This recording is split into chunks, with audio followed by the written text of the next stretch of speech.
Good morning students.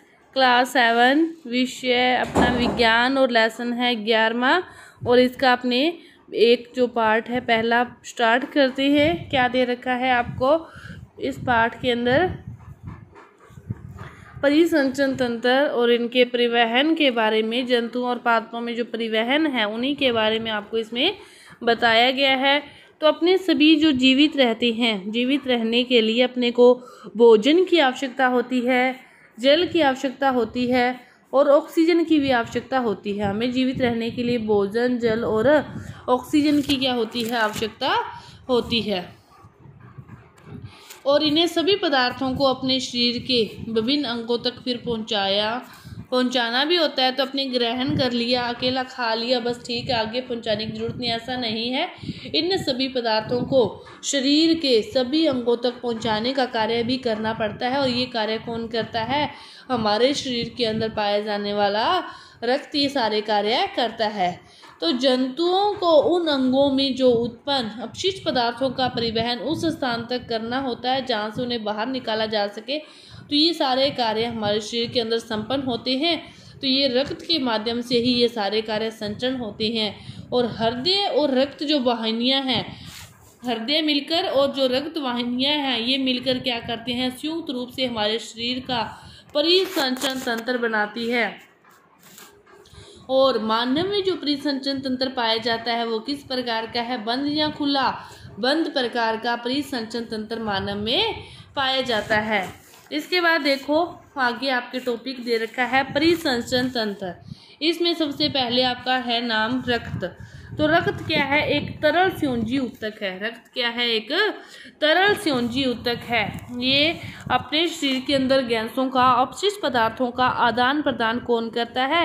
रक्त ही करता है। रक्त एक प्रकार का तरल स्योंजी ऊतक है और इन सभी प्रकार के जो कार्य हैं ये क्या करता है? रक्त ही करता है। और मानव जो रक्त की पीएच है वो कितनी होती है? 7.4 होती है। ये हल्का क्षारीय होता है। और रक्त का निर्माण होता है लाल अस्थि मज्जा में। मानव में जो रक्त का निर्माण होता है, वयस्क मनुष्य में जो रक्त का निर्माण होता है वो लाल अस्थि मज्जा में होता है।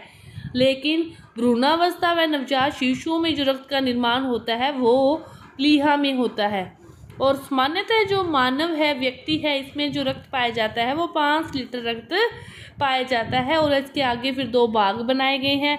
एक ठोस भाग है, एक तरल भाग है। तरल भाग को प्लाज्मा कहते हैं।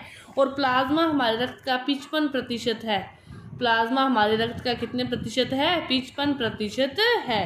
रक्त के बारे में इतनी बातें आपके लिए इस चैप्टर के अकॉर्डिंग बहुत है। इसके बाद देखो परिसंचरण तंत्र की रक्त, हृदय में जो वाहिकाएं हैं, धमनी और शिरा जैसे दे रखा है नाम। इन दोनों में क्या अंतर है? जो धमनी है ये तो क्या करती है? शुद्ध रक्त का संचरण करती है कि हृदय से लेकर शुद्ध रक्त को शरीर के सभी भागों तक पहुंचाने का कार्य कौन करती है? धमनी करती है। और शिरा किसे कहते हैं? जिसमें अशुद्ध रक्त का संचरण होता है कि जो अपशिष्ट पदार्थों युक्त रक्त है शरीर के सभी अंगों से लेकर वापिस बाहर तक पहुंचाने की उनको क्रिया का ये सारे कार्य कौन करती है? शिरा करती है।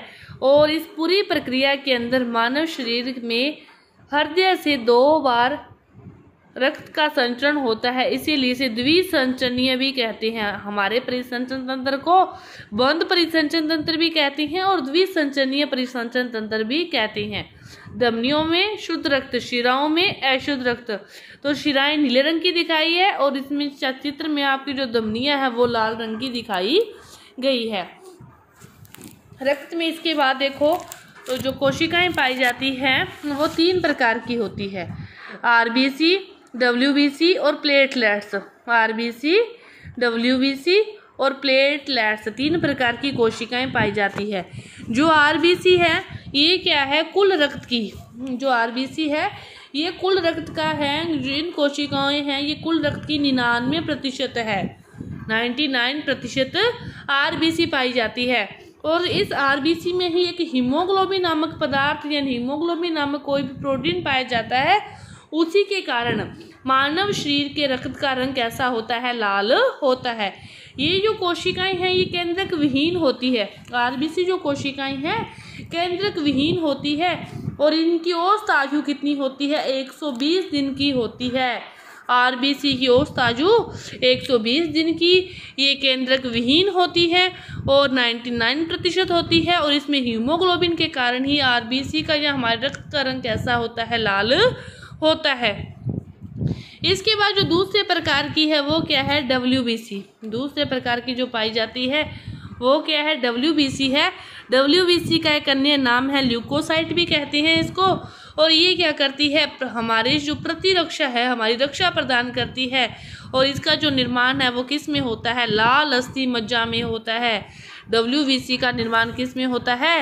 लाल अस्थि मज्जा में होता है। तीसरी क्या है? प्लेटलेट्स कहते हैं, और बिंबाणु भी जिसे कहते हैं, और ये बिंबाणु और प्लेटलेट्स हमारे लिए बहुत ही महत्वपूर्ण है। ये क्या करती है? रक्त का थक्का बनाने का कार्य करती है कि आपको चोट लग जाए और जो रक्त है वो कुछ टाइम बहने के बाद क्या हो जाता है? जम जाता है, उसे कहते हैं रक्त का थक्का बन गया।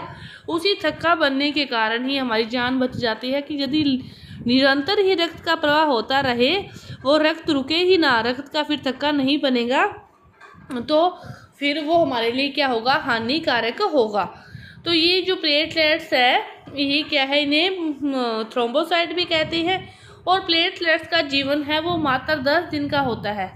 प्लेटलेट्स का जो जीवन है वो मात्र 10 दिन का होता है, और ये भी क्या है? केंद्रक विहीन कोशिकाएं हैं। आरबीसी का 120 दिन का, प्लेटलेट्स का 10 दिन का, दोनों ही कैसी है? केंद्रक विहीन कोशिकाएं हैं। इसके बाद है रक्तवाहिनियाँ। रक्तवाहिनियाँ दो प्रकार की है, धमनी और शिरा। आपको बता दिया गया है कि जो धमनी है वो क्या करती है? शुद्ध रक्त को शरीर के सभी भागों तक पहुंचाती है, और जो शिराएं हैं वो अशुद्ध रक्त को वापस इकट्ठा करके फेफड़ों तक पहुंचाने का कार्य करती है। तो शरीर में क्या होती है? बहुत सारे प्रकार की जो रक्तवाहिनियाँ पाई जाती है, जो क्या है? शरीर में रक्त को शरीर के एक स्थान से दूसरे स्थान तक लाती है और ले जाती है। तो अपनी जानते हैं कि अंतः श्वसन के समय ऑक्सीजन की जो ताज़ा आपूर्ति है फेफड़ों को भर देती है, और रक्त इस ऑक्सीजन का परिवहन शरीर के अन्य भागों तक करता है। साथ ही जो रक्त है वो कोशिकाओं से कार्बन डाइऑक्साइड सहित अन्य जो अपशिष्ट पदार्थों को भी इकट्ठा करके वापस फेफड़ों तक लेके आता है। तो ये दो प्रकार की है जो रक्तवाहिनियाँ है। कितने प्रकार की है? 2 प्रकार की। एक धमनियाँ। धमनियाँ कैसे रक्त को ऑक्सीजन सहित समृद्ध शुद्ध रक्त को शरीर के सभी भागों में लेके जाती है हृदय से, और दूसरी है शिरा। वो क्या है? अशुद्ध रक्त को, अपशिष्ट पदार्थों युक्त रक्त को इकट्ठा करके वापस फेफड़ों तक पहुंचाने का कार्य करती है। ये आपका जो है एक पार्ट इसका वो अपना पूरा हुआ। जो आगे का जो भाग है वो अपने अगली वीडियो में करेंगे। धन्यवाद।